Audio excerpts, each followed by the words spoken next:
In this presentation, I will discuss one important application of linear algebra, which is image compression. Image compression is important because it reduces the size of images, making them more storage efficient and faster to load. This can subsequently reduce energy costs and help with accessibility for users with slower internet connections. Image processing is useful in certain fields where storage, transmission, and processing are crucial, and some of these fields include medicine, such as in the case of medical imaging, entertainment, like video games where performance is necessary, and remote sensing and satellite imagery where image compression helps in efficient storage and transmission of data for analysis and research. There are, of course, many other areas, but these are some of the most prominent. The two primary types of image compression are lossless and lossy. Lossless compression is a method that reduces the file size of an image without any loss of information, meaning it can be decompressed at a later date, while lossy, on the other hand, achieves higher compression ratios by discarding some of the image data during the compression process. In this project, we will focus on a type of lossy compression technique. So we first need to define how images are represented. A grayscale image, which is pretty much a black and white image, can be interpreted as a 2D matrix, where each element of the matrix corresponds to the intensity or brightness of a pixel in the image. The values will range from 0 to 255, where 0 represents black and 255 represents white. Color images, however, are a little more complex. They are typically represented as a 3D matrix, with each layer of the matrix representing one of the color channels, that being red, green, and blue, in an RGB image. But I chose to work with grayscale images, but the same logic applies for color. There's just additional channels. The matrix representation of an image is quite useful as it allows us to use well-known operations like convolution, matrix multiplication, and linear transformations. And these operations are fundamental in image processing for tasks like filtering, edge detection, and, in our case, image compression. So next, the technique we will use in image compression is something called singular value decomposition. Singular value decomposition is useful as it allows for a compact representation of an image while still preserving its essential features. In the context of image compression, SVD can be used to factorize an image matrix into three separate matrices, U, sigma, and V transpose.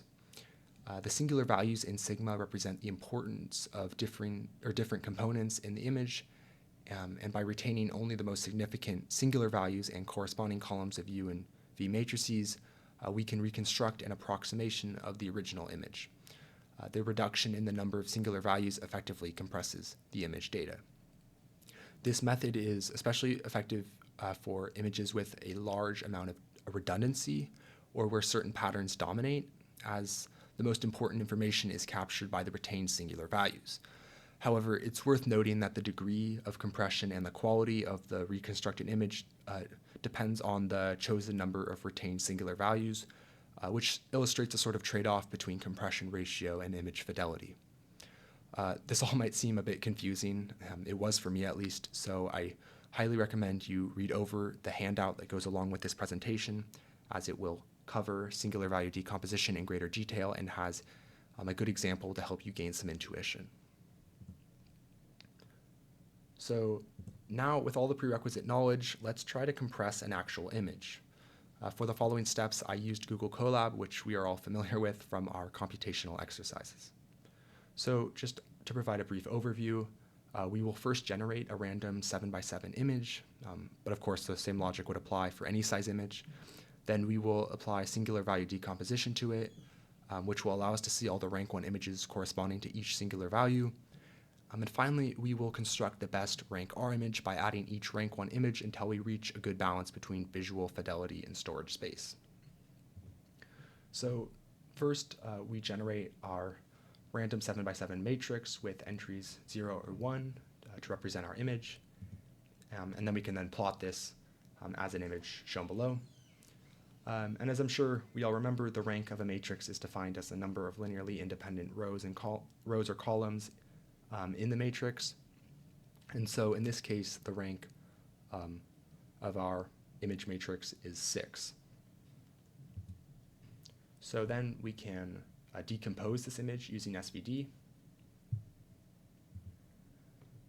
And by taking the outer product of the columns of U and the rows of V transpose and then multiplying by the corresponding singular value in sigma, we get the following rank 1 images.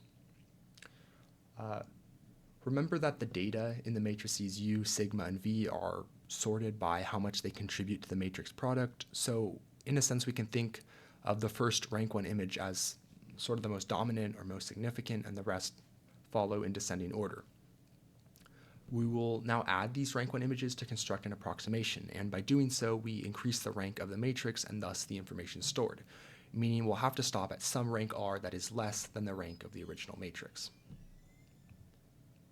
So obviously the best rank 1 approximation is just the outer product of U1 and V1 and scaled by S1. The best rank 2 is the sum of the above best rank 1 image and the outer product of U2 and V2 scaled by S2. Similarly, the best rank R image is simply the sum of the best rank or R minus 1 image and outer product of UR with VR scaled by SR. We will construct the best rank R image by summing all rank 1 images corresponding to the singular values from 1 to R. And so it becomes clear that as we add more rank 1 images, the approximated image gets closer to the original.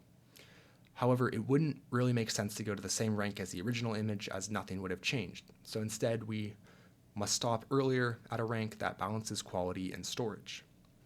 Note also that in all cases, we would at least stop at the best rank 6 approximation, because rank 7 is the same as rank 6 since the original image is rank 6 and the last singular value is 0, adding nothing to the image. Now, I don't know about you, but I think the rank 3 approximation looks pretty good. So assuming we're satisfied with this, let's see how much space we saved.